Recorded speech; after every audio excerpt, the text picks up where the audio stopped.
Seorang pria menuangkan semangkuk sirup di atas wanita dan menjatuhkannya ke tanah.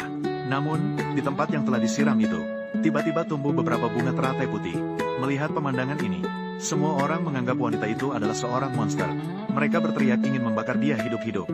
Bahkan bayi yang baru dilahirkannya pun tidak dilepaskan. Dia langsung dibuang di daerah terpencil. Dibiarkan hidup dan mati sendiri. Namun yang aneh adalah, di samping bayi itu tumbuh sebuah bunga teratai putih. Kata pepatah, ketika teratai mekar di bulan Juni, keberuntungan akan datang. Teman-teman yang melihat video ini, tahun ini, kamu pasti akan berjalan lancar. Keberuntungan akan terus mengalir. Untungnya, bayi itu memiliki nasib baik. Seorang wanita yang lewat kebetulan menemukannya.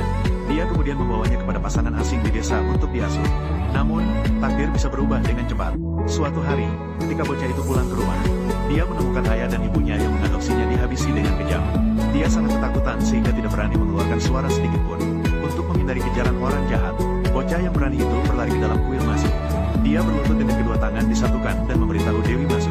Dia berkata bahwa ayah dan ibunya yang mengadopsinya telah dihabisi oleh orang jahat. Saat ini, penjahat sedang mengejar dia. Mohon kepada Dewi Masu untuk menyelamatkan nyawanya. Siapa sangka, anak laki-laki yang baru keluar ini, justru bertabrakan dengan seorang paman. Dan pada saat itu, tiba-tiba muncul seekor naga api dari dalam dupa di depan kuil. Anak laki-laki itu segera berdiri, dan naga api itu langsung terbang masuk ke dalam tubuhnya. Tanpa disadari, ini bukan naga api biasa, melainkan naga pelindung yang diberikan oleh Dewi Masu. Kemudian, paman itu setelah mengetahui bahwa ada penjahat yang mengejar anak laki-laki itu, segera menyuruhnya bersembunyi di bawah meja. Setelah paman itu menipu sekelompok penjahat itu, anak laki-laki itu akhirnya bisa selamat untuk sementara. Awalnya berpikir untuk membesarkan anak laki-laki itu di rumah, tetapi mengingat bahwa musuh anak laki-laki itu akan mencarinya, terpaksa harus mengirimnya pergi secara diam-diam. Begitulah, anak laki-laki yang malang itu memulai perjalanan pelariannya lagi. Ketika dia sampai di tepi sungai, dia menemukan musuh yang menghabisi orang tua angkatnya.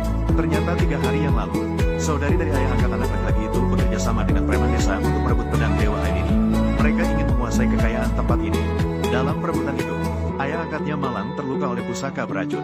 Untungnya, dia tidak sempat melarikan diri kembali ke rumah.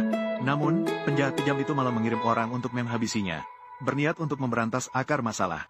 Anak laki-laki yang sedang bermain di luar kebetulan kembali dan melihat pemandangan ini. Kini, dia melihat musuh yang menghabisi ayahnya ada di depan mata. Dia segera bersumpah untuk membalas dendam kepada orang tua angkatnya. Tanpa disadari, penjahat itu sudah mengetahui keberadaannya.